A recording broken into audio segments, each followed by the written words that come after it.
ang laban.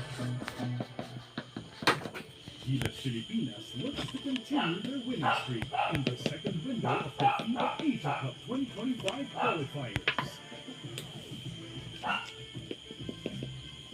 Watch them live at the SM Mall of Asia Arena as they face New Zealand on November 21 at 7:30 p.m.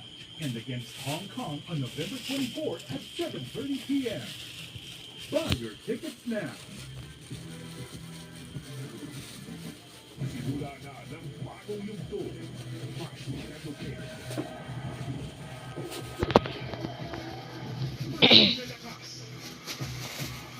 Stop sa food.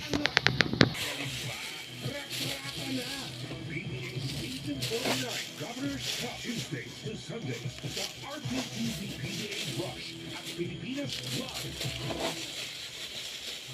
Thank you, Julius Marsal, for representing Team Philippines.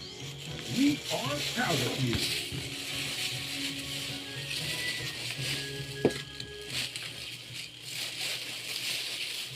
Thank you, Emma. As to how this game has been led back numerous times in terms of scoring on turnovers, while on the flip side, San Miguel relying heavily on the heroics, of course, of Jordan Adams, who had 15 their last win.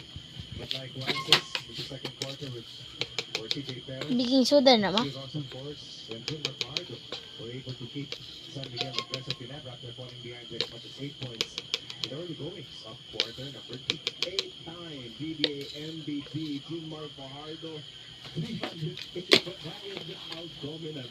Jumar Fajardo has been since his arrival in the PBA. It all changed after he came. True. And then you still have Jordan Adams with his master number. Let's talk about Jumar Fajardo. He's not just of so many things, but at least 2 or 3 decades before the next generation Jumar Fajardo comes in. As we take a look at the excellent reinforcement that San Miguel has had over the years, helping out the Beermen with superior performance. Nanay tubig. Swimming pool. Pugay ipaduol. Ana ba, ana? Oh. Ano gani?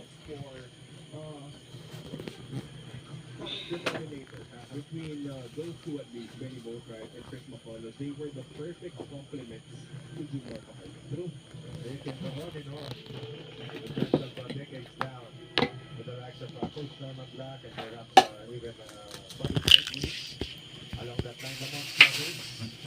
But definitely a rich source of big name points to play with the NBA and likewise dominated in their stint in the PBA, helping out the team to until San Miguel win championships over the years.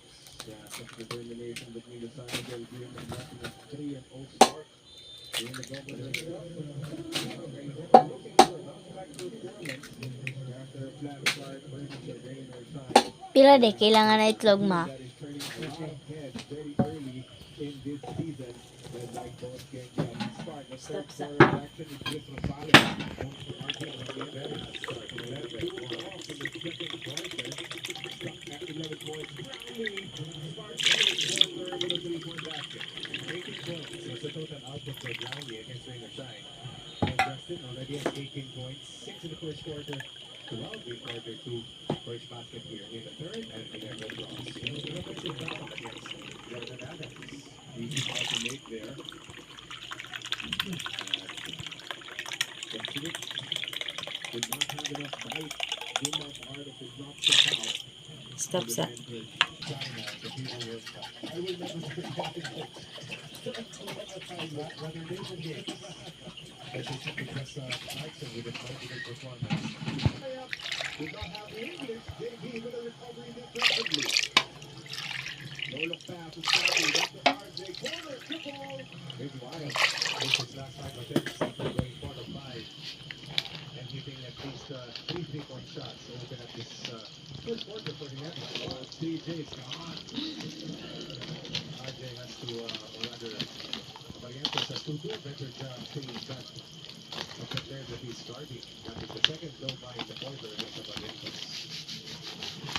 Stop na. Kaya ma-appeal na akong kamotra. Kamotra ha.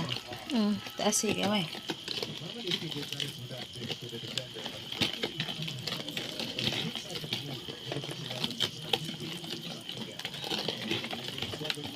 Stop.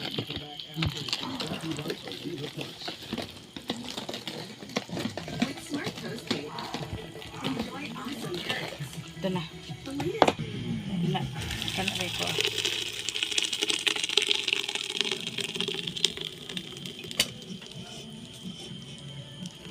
Dire, kini oh. Picture ka na oh.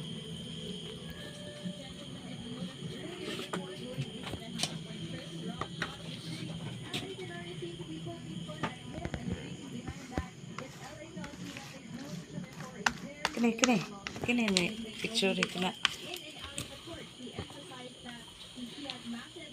Stop na. Ito na, ayan na din. Ayan na din, ayan na.